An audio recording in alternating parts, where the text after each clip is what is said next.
Je suis heureux de vous accueillir pour cette journée de travail sur le thème « Mon intimité, ça me regarde ».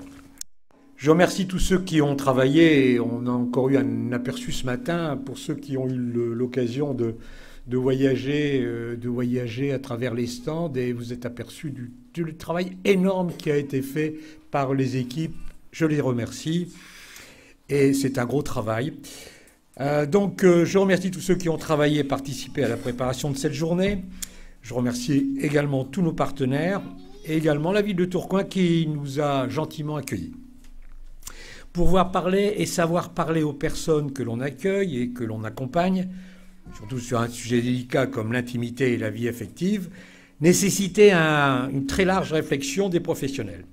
C'est ce que le Home des Flandres, avec d'autres partenaires, a mis en place depuis 2006, au travers d'une action recherche Viva. Aujourd'hui, les personnes accompagnées et les professionnels réfléchissent ensemble sur ce thème, le respect de l'intimité, des limites et du secret.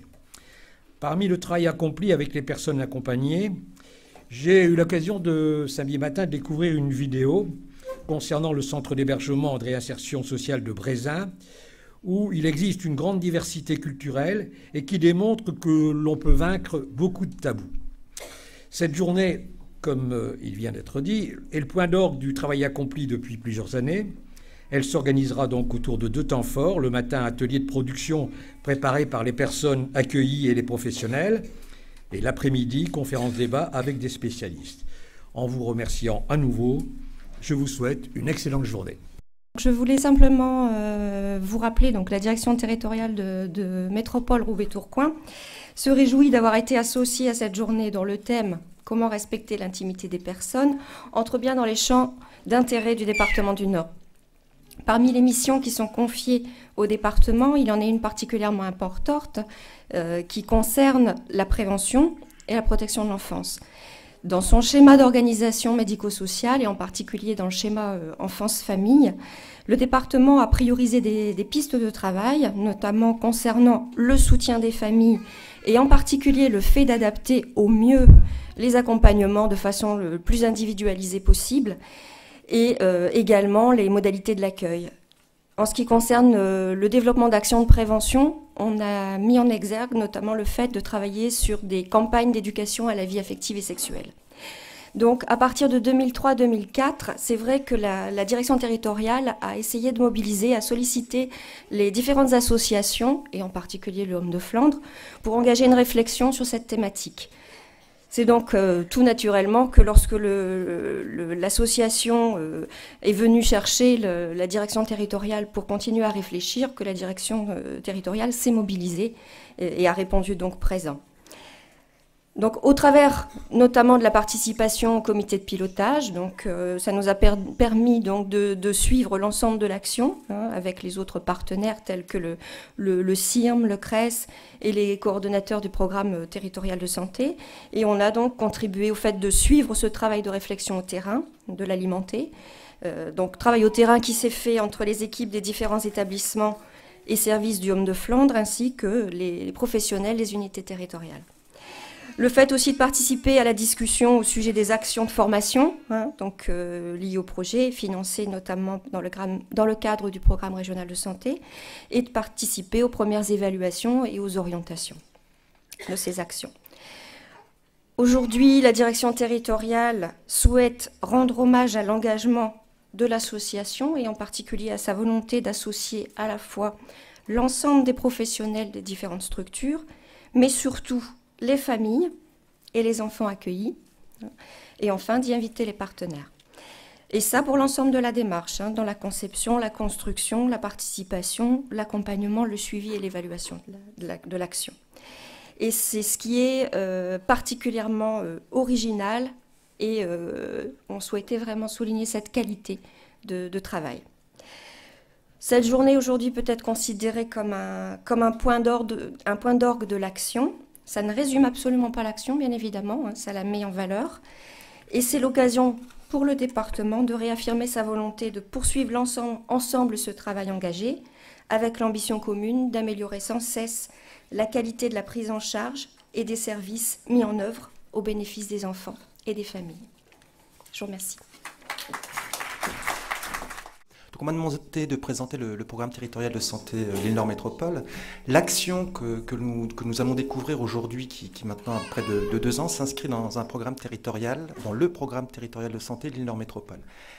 Lille-Nord Métropole, c'est un territoire extrêmement dynamique et extrêmement riche. C'est un territoire riche, déjà 28 communes, 465 000 habitants, très dense, mais c'est un territoire très riche par le nombre de porteurs de projets qui sont sur le territoire, que ce soit les centres d'accueil, d'hébergement et de réinsertion sociale, que ce soit les foyers, que ce soit les écoles, que ce soit les missions locales, les centres sociaux, les collectivités.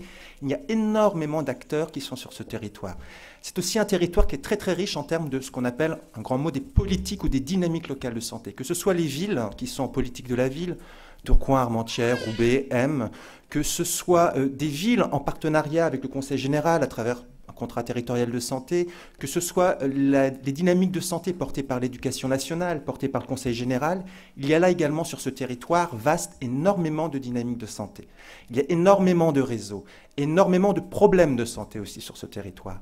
Et ça s'inscrit, donc des problèmes de santé sur le territoire, des dynamiques, dans une politique qui est régionale. Donc il a fallu construire, je dirais, un outil qui rapproche le niveau régional du niveau local, des préoccupations des populations au niveau des territoires, des préoccupations en matière de santé des professionnels au plus près des territoires, essayer de rendre lisible ce qui se passe un peu plus haut au niveau régional et ce qui peut se faire sur place. Notre rôle, je suis coordonnateur territorial de santé pour la DAS avec Brigitte Le Grand-Vic, que vous connaissez peut-être pour certains d'entre vous, qui s'excuse ce matin.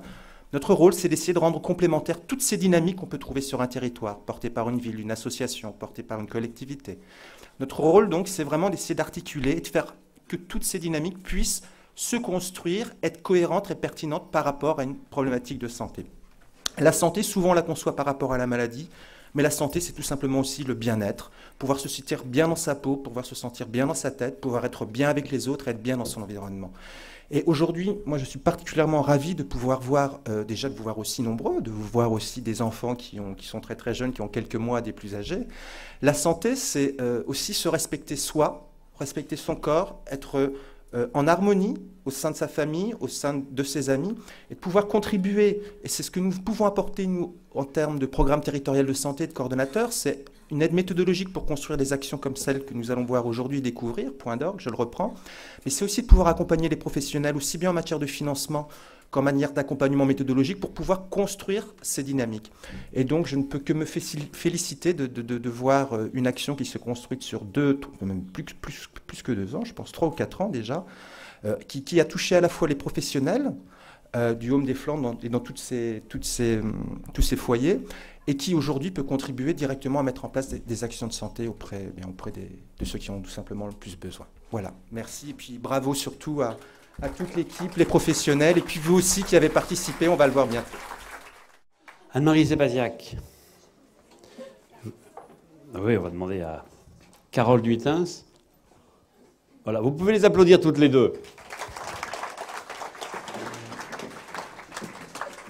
Alors, on va faire court aussi, mais quand même. Vous allez voir ce matin des choses qui vont vous paraître toutes simples, toutes naturelles, parce qu'on va dire des mots qu'on a parfois l'habitude de dire ou qu'on n'a pas l'habitude de dire. Et c'est pourtant le résultat d'une grande réflexion qui a été menée aussi bien avec les adultes, éducateurs ou parents accompagnants aidants, et avec les enfants. Donc il y a ce point d'orgue aujourd'hui, on a dit 4 fois, 5 fois, 6 fois, c'est le point.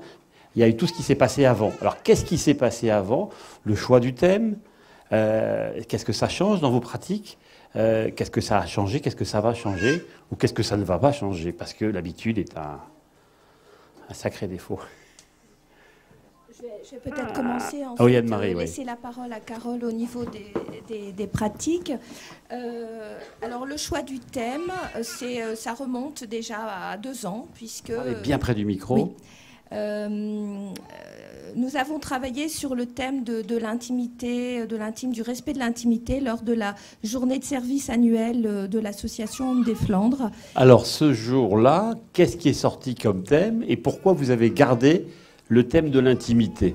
Donc c'est ce thème qui est sorti à travers de multiples exemples de situations concrètes vécues par les enfants, les jeunes, les adultes dans les différentes structures du Haume des Flandres. Alors l'intimité, c'est mon chez moi, c'est mon jardin secret, c'est quand je peux être tout seul au milieu d'une collectivité. Oui. Et donc, ces situations propres à l'intime, que ce soit l'intimité corporelle, l'intimité psychique, enfin l'intimité de la pensée, l'intimité affective, posait véritablement problème. Et il était assez... comment dire, il était important, voire même urgent, de réfléchir pour améliorer les postures professionnelles, les pratiques, pour améliorer aussi des conditions matérielles d'accueil. Donc, c'est un vaste chantier que nous avons ouvert à partir de juin 2007. Et quand il s'agit de définir un thème pour cette manifestation donc, de 10 juin 2009, tout naturellement, ce thème est venu à l'esprit de tout le monde. Sur les pratiques quotidiennes, je dirais que la journée de service, elle nous a permis de nous arrêter un moment donné. On s'est dit, bon, dans la charte, il y a le respect de l'intimité, mais concrètement, aujourd'hui, est-ce qu'on respecte l'intimité des gens qu'on accueille? Donc on a fait comme ça une espèce de liste de toutes les pratiques pour les remettre en cause et pour y remédier, en fait. Et ce que ça a donné l'idée qu'il fallait qu'on réfléchisse ensemble, parce qu'on s'est aperçu que tous les établissements se posaient des questions qui avaient des résonances les unes avec les autres. Donc ça, c'est vraiment, je dirais, un peu à l'interne. Maintenant, je trouve que l'aventure Viva nous a aussi permis de réinterroger notre rapport à l'autre en tant que professionnel.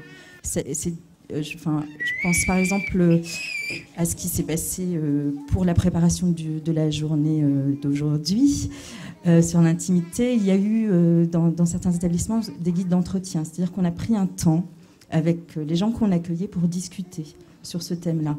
Et c'est finalement ouvrir la parole à l'autre et ne plus se positionner en tant que moi je sais comment faire pour respecter l'intimité. C'est aussi l'autre qui me dit, mais pour moi, mon intimité, comment on doit la respecter, je le vois comme ça. Et c'est aussi travailler comme ça avec ces deux pans, en fait. Toujours avoir les deux pans en vis-à-vis. L'intimité, c'est quoi? Eh bien, nous allons commencer à y répondre aujourd'hui grâce à tout ce monde, aux enfants, aux jeunes, aux adultes, aux familles, aux professionnels, qui chacun et chacune d'entre nous va nous montrer, nous exprimer ce que veut dire l'intimité pour elle, pour lui. Donc à travers, pas seulement le discours, la parole, parce que ça c'est surtout un truc de professionnels, d'éducateurs, d'assistants sociaux, de psychologues, mais à travers des créations, des formes d'expression comme le théâtre, la vidéo, la chanson, les panneaux que vous avez pu voir aussi dans le hall d'entrée qui parlent de cette intimité. Anne-Marie, vous auriez pu faire ça seule, avec des bouts de ficelle et puis vos savoir-faire, et puis ou bien le fait d'avoir été aidé, accompagné, d'avoir pensé l'action sur 2 ans, aujourd'hui et demain. C'est important de ne pas faire seul. Ah mais c'est une évidence. Seul, on ne peut rien faire. Enfin, c'est la 4e année de Viva quand même. Donc janvier 2006, nous avons commencé avec un petit comité de pilotage, un petit comité technique composé d'environ 18 personnes. Aujourd'hui, nous serons 300. 300 cerveaux qui vont réfléchir, réagir, dégager de l'émotion. Donc, je pense que le 10 juin, c'est pas une fin en soi, mais c'est une sacrée étape. Et puis, il y aura un après 10 juin. Mais pour arriver au 10 juin, il y a eu une énergie, un dynamisme, mais de tous et de toutes dans des familles, des jeunes, des enfants. Ils vont vous montrer des choses incroyables. Et puis, il y a le Home des Flandres et il y a aussi les partenaires.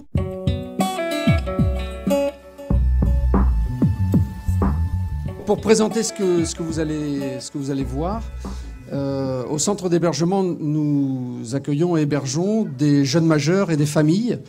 Et on a la chance d'héberger ce qu'on appelle en structure éclatée, c'est-à-dire que ce sont des logements en ville, donc il n'y a pas de collectivité. Néanmoins, il y a des temps collectifs, parce que c'est important pour nous d'avoir des moments de rencontre et de partager ce fameux lien qui est nécessaire de tisser. Alors, lorsqu'on a essayé de réfléchir un peu à cette question de l'intimité, deux collègues, Muriel Duporge et Dominique Sarlon, ont préparé une ébauche de questionnaire qu'on a partagé ensuite en équipe. Donc 43 questionnaires adultes et 8 questionnaires ados, puisque quelques ados sont hébergés avec leur famille. Et autour de 4 grandes questions. La première, c'est le logement. Trouvez-vous votre intimité dans le logement, en fonction du type de logement? Ensuite, les interventions de l'équipe du Home des Flandres dans le logement, parce que c'est parfois un peu compliqué. Le logement est un lieu personnel et à la fois un lieu institutionnel, et des professionnels interviennent aussi dans le logement. Le troisième grand thème, c'est la question de l'accompagnement. Lors de l'accompagnement, on aborde certains sujets, et parfois, peut-être qu'on va un peu loin, et peut-être qu'on ne respecte pas l'intimité. Et le dernier sujet, qui arrivait tout à la fin, c'est autour des questions de sexualité et contraception. Et là, vous verrez que ça en dit assez long sur ce qu'est l'intimité et l'importance pour nous de toujours réfléchir à la manière dont on se positionne et dont on accompagne. Lorsque c'était la maîtresse de maison ou la femme de ménage, les personnes se sentaient respectées, même en absence d'eux. Par contre, quand c'était l'éducateur, ce qui était dit, c'est que davantage de personnes ne se sentaient pas respectées parce que l'éducateur était passé pendant leur absence. Une femme de ménage, si elle passe et qu'elle fait, et que c'est Homme des Flandres qui m'a envoyé, je ne suis pas respectée. Je préfère de le faire moi-même. C'est pas méchamment qu'une femme de ménage passe, hein, mais c'est comme si on était en train de te dire tu sais pas faire ton ménage. L'idée, ça a été d'avoir, plutôt qu'une femme de ménage, avoir une maîtresse de maison qui puisse intervenir lorsque les personnes le souhaitent et faire avec les personnes. Et les personnes qui n'en ont pas besoin, n'en ont pas besoin, évidemment. Oh, moi, la sexualité, je parle souvent avec ma copine, hein, mais je vois pas quel intérêt j'irais parler de sexualité avec un éducateur. La sexualité, pour moi, c'est personnel, quoi. Je n'irai pas avoir un éducateur pour en parler de ça. Ou soit je suis malade, je vais aller voir un médecin, professionnel. Et même M. Dominique, c'est mon éducateur. Des fois, on parle sur quelques trucs d'intimité, mais il ne cherche pas trop à comprendre et je suis à l'aise avec lui. Je parle avec lui mieux que parler avec mon meilleur copain. Voilà. Ouais. Ma sexualité, j'ai pas besoin d'en parler. Si vraiment j'en ressentirais le besoin, j'irais voir des professionnels. Là, il n'y a pas de besoin. Ça dépend aussi de l'envie, de la demande de chaque personne.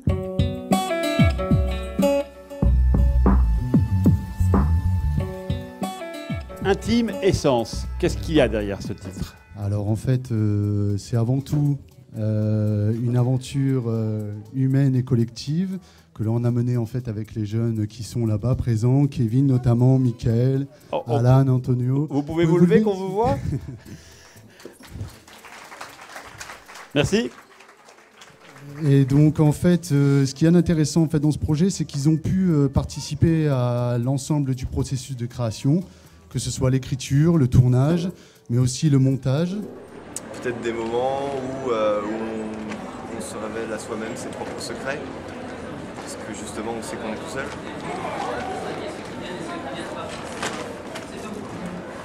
Et vous, ça vous évoque quoi? Moi, mon jardin secret. Vous pouvez venir 2 petites minutes, acteur chéri. Il y a d'abord aller parler dans la rue, poser des questions aux gens, et on sent que c'est pas si facile. Hein. Tu t'es fait piéger par le monsieur qui a dit « C'est quoi l'intimité ?» Alors, c'est quoi l'intimité? L'intimité, c'est un jardin secret, des trucs qu'on garde pour soi, qu'on dévoile pas à tout son entourage, ça nous concerne. Qu'est-ce que tu n'as jamais dit à quelqu'un que tu pourrais me dire maintenant dans l'oreille? Ah non, je dirais pas, c'est mon intimité. Ouf.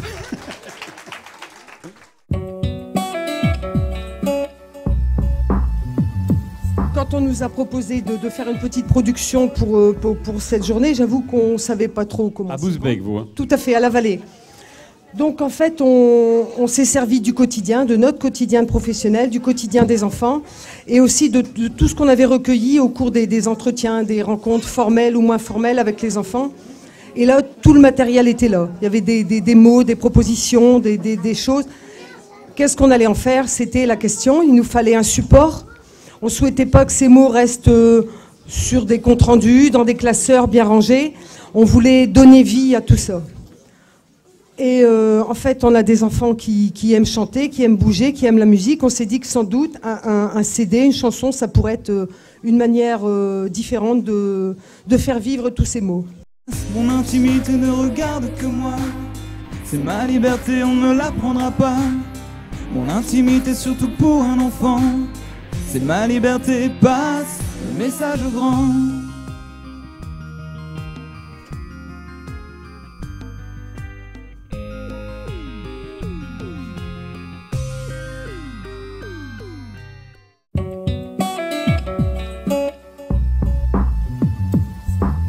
Là encore, sous forme de scénette, vous avez mis en scène le résultat encore d'une longue réflexion. Alors, qu'est-ce qui s'est passé en amont des 8 ou 9 scénettes qu'on va voir? Alors, il s'est passé un gros travail d'expression et de réflexion et de mise à distance.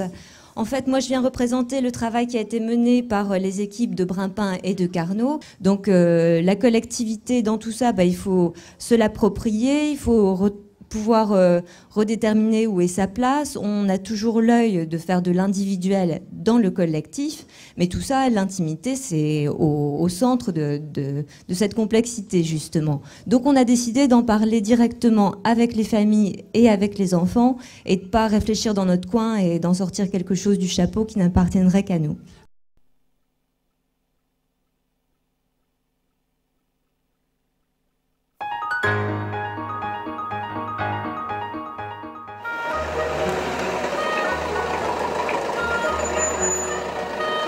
Jessica, tu mets ça en place, s'il te plaît. Tu remets ça en place. Ça va, Zwina? Ça a été ton week-end? Tu t'es fait des amis? T'as fait des activités? Oh, dis donc, t'es pas très bavarde, hein? Ah bah c'est bon, ça se voit pas là, j'ai pas envie de parler devant tout le monde, ça regarde personne, c'est mon intimité. Bon, d'accord, bon, on verra ça plus tard.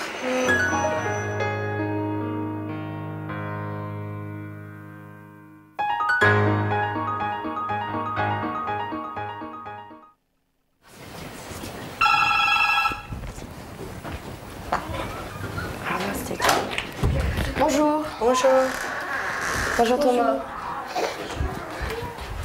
Allez-y, entrez. Vous allez bien? Oui. Oui, ça a été. Oui. Mais j'aurais des choses quand même à Bonjour. vous raconter. Ouais. Les enfants.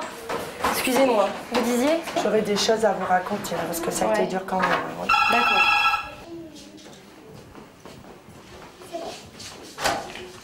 Bonjour. Vous allez bien? Oui. Allez-y, entrez. Restez pas là. Je vais juste vous demander de patienter 2 minutes, je termine avec madame et je suis à vous tout de suite. Oui, d'accord. Merci. Oui, vous disiez donc... tu peux mettre l'ordinateur, je suis occupée, s'il te plaît. Tu attends 2 minutes. S'il te plaît. Non, après. C'est ce que j'arrive. Voilà. Bon je crois que je vais vous voir plus tard, comme ça sera plus tranquille pour en discuter. Ouais, parce on que ça va prendra pas être possible. un rendez-vous pour en parler calmement. D'accord. Ça sera mieux. Ok. Bon, je vous laisse vous dire au revoir tranquillement. Thomas, tu vas dire au revoir à maman? Au revoir. Au revoir.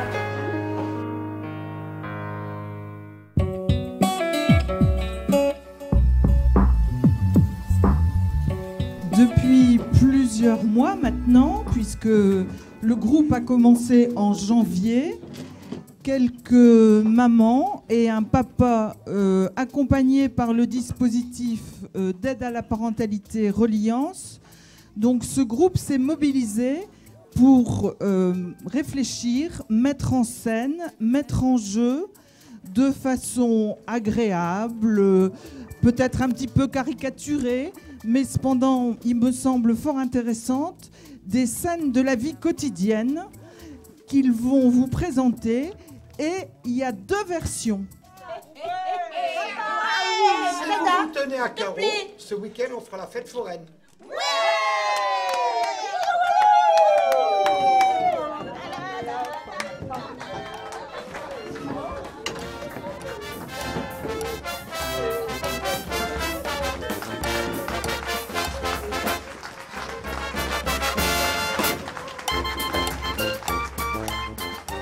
Si le groupe vous a fait rire, c'est tant mieux.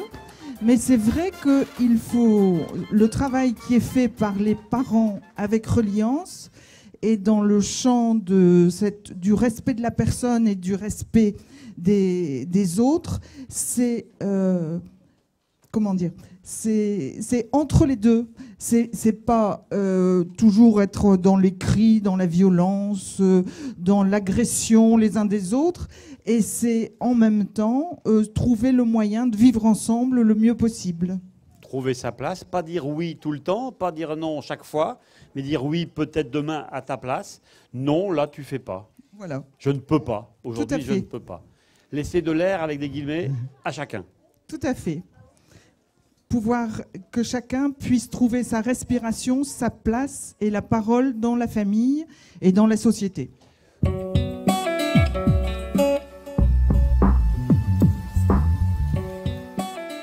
Alors, c'est quoi ce livre à Bonjour à tous.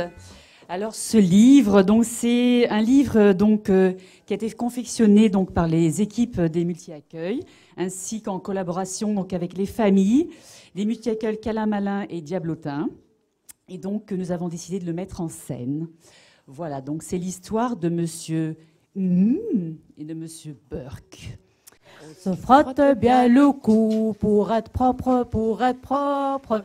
On se frotte bien le cou pour être propre et bien lavé. L'intimité, ça nous parlait bien au travers, effectivement, de cette salle de bain qu'on avait envie d'illustrer par ce livre et de l'animer. Et puis ensuite, petit à petit, les marionnettes nous semblaient aussi un élément qui fait aussi partie du quotidien de l'enfant. On a utilisé beaucoup de choses du quotidien de l'enfant, et au fur et à mesure, donc l'histoire du pot, les chansons, des petites choses rapportées par chacun, chacune, les familles, des professionnels, et donc tout s'est greffé, et voilà la réalisation d'aujourd'hui.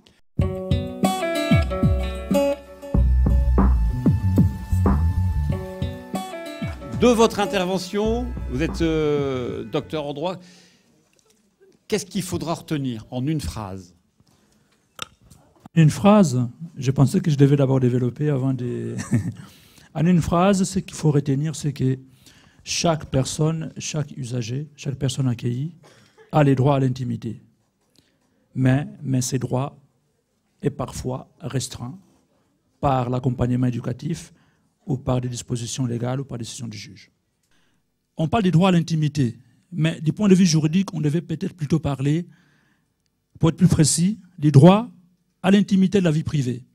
Droit à l'intimité de la vie privée, tout simplement parce que cette notion d'intimité renvoie à celle de la vie privée.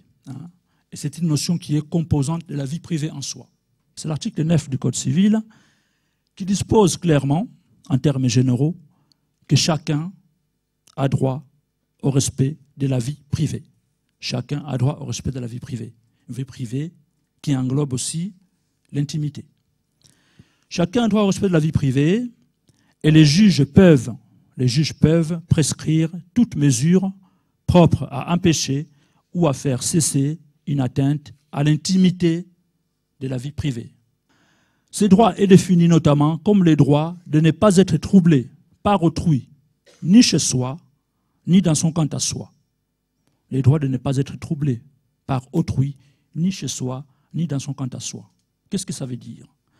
Ne pas être troublé par autrui, ça veut dire en fait qu'une personne que vous ne connaissez pas ou que vous connaissez, que vous ne voulez pas voir, n'a pas le droit de venir vous troubler chez vous, chez soi donc, chez vous, dans votre domicile. Il n'a pas à venir si il n'a pas été invité.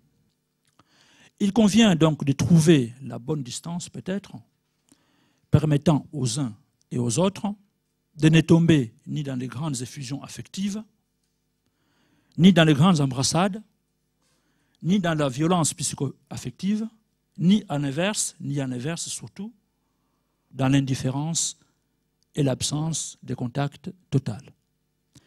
Mais ça ne relève plus du droit. Ça relève du bon sens, de la pratique professionnelle. Je vous remercie.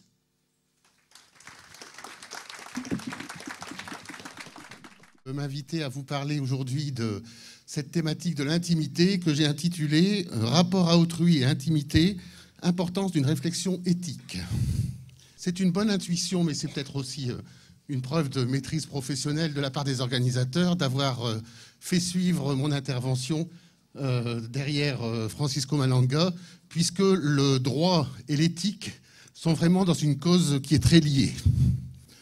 On doit remarquer que, comme la morale, le droit énonce souvent les choses à la troisième personne. Le citoyen devra, l'institution se chargera de. Tout acte qui transgressera cette disposition sera jugé comme répréhensible. On doit bien se tenir en public, etc. Donc, une parole à la troisième personne. Dans la démarche éthique, comme dans le droit, il est question de réfléchir et de se prononcer sur ce qu'on trouve juste de faire ou de penser. Mais ici, nous sommes dans une discussion avec nous-mêmes, dans un premier temps, à la première personne. Qu'est-ce que je juge juste dans cette situation ou dans ce règlement? Est-ce que je pense que ces exigences respectent les valeurs de la personne?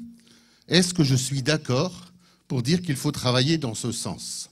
Une réflexion sur l'intimité ne devrait-elle pas symétriquement nous inviter à aller creuser du côté de la reconnaissance de l'espace intérieur, de la résilience?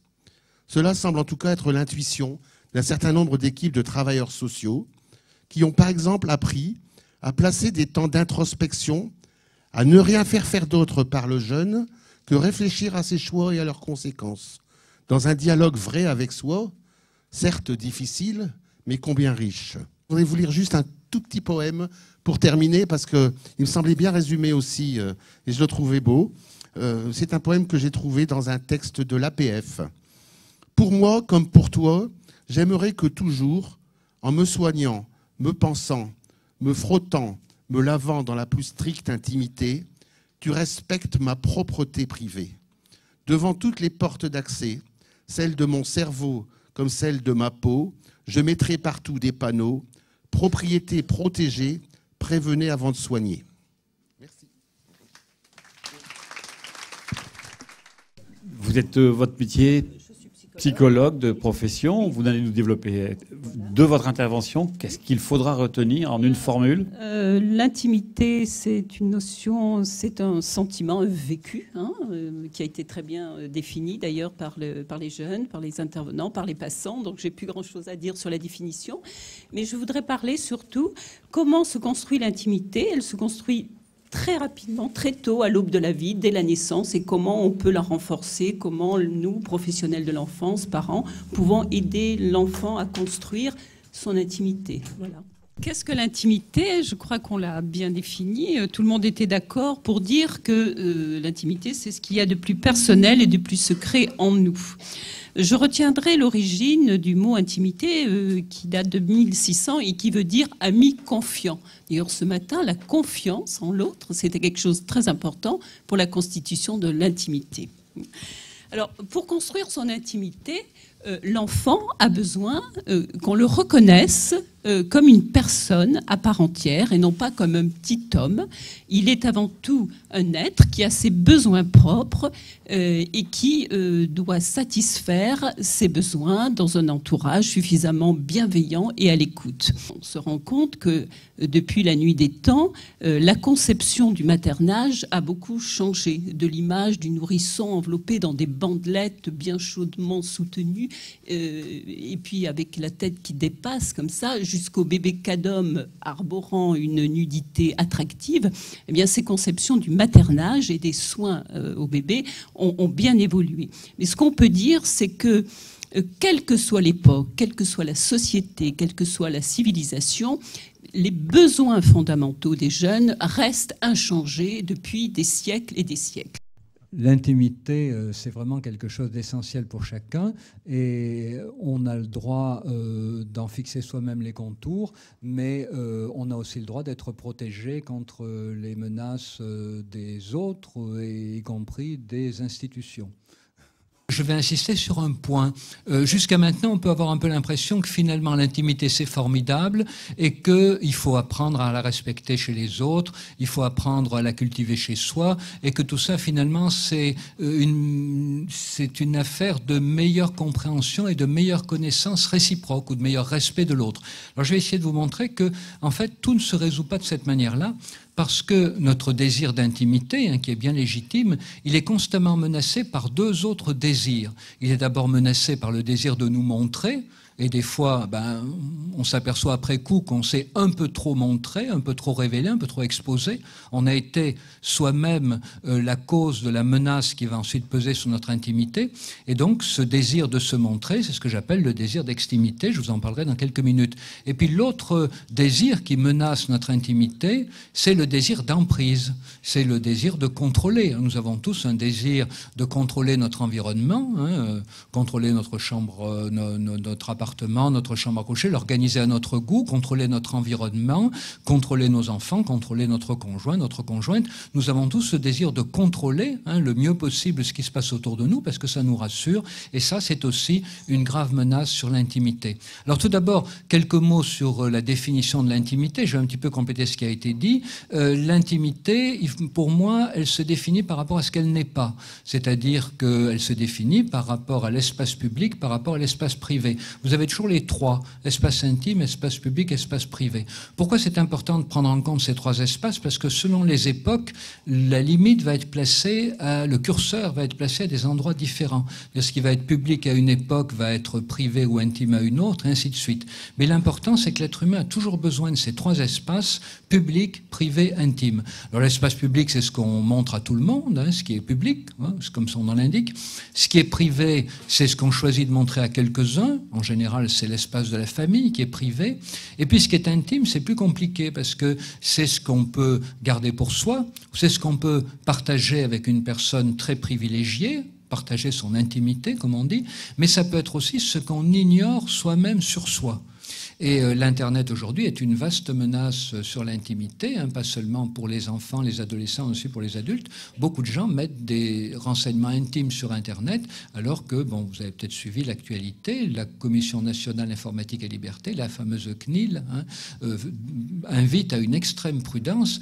Tout ce que vous pouvez mettre sur Internet peut tomber dans le domaine public. Il faudrait écrire au-dessus de tous les ordinateurs, tout ce que j'inscris ici peut tomber dans le domaine public. Et alors, avec des établissements scolaires, on fait quelque chose qui marche très bien. On propose à des enfants de se fabriquer, à des préados, de se fabriquer une page personnelle qu'ils pourraient mettre sur Internet, dans laquelle ils vont décrire qui ils sont. Alors, on ne la met pas sur Internet, on la fabrique comme si on allait la mettre, mais on ne la met pas. Et puis, quand la page est fabriquée, on leur dit, ben voilà, maintenant, tout ce que tu as mis sur cette page personnelle qu'on pourrait mettre sur Internet, tu vas d'abord l'écrire sur un grand papier. Sur un papier. Puis après, on leur dit, maintenant, tu vas aller dans la cour de récréation et tu vas montrer ce grand papier à tout le monde, tous tes copains. Alors les jeunes, ils disent, non, mais monsieur, madame, c'est pas possible, c'est intime ce que j'ai marqué. Et alors on peut leur dire, mais regarde, tu veux pas le montrer à des copains de la cour de récréation qui sont dans la même école que toi et tu t'apprêtais à le mettre sur Internet alors que ça allait être vu par des millions de personnes. Et là, avec des petits exercices comme ça, on arrive à faire en sorte que la notion d'intimité soit intériorisée par ces jeunes chez lesquels les repères sont complètement brouillé. Essentiellement, remercier chacun d'entre vous qui avait participé à sa réussite. Je pense pouvoir dire que c'est une première, c'est une réussite assez exceptionnelle. Il y a eu un travail, effectivement, tu disais Philippe, il faut surtout réapprendre à réfléchir. Je crois que c'est ce qu'on essaie de faire depuis 2-3 ans, pas seulement sur cette question-là d'ailleurs, mais c'est effectivement une dimension essentielle de notre activité.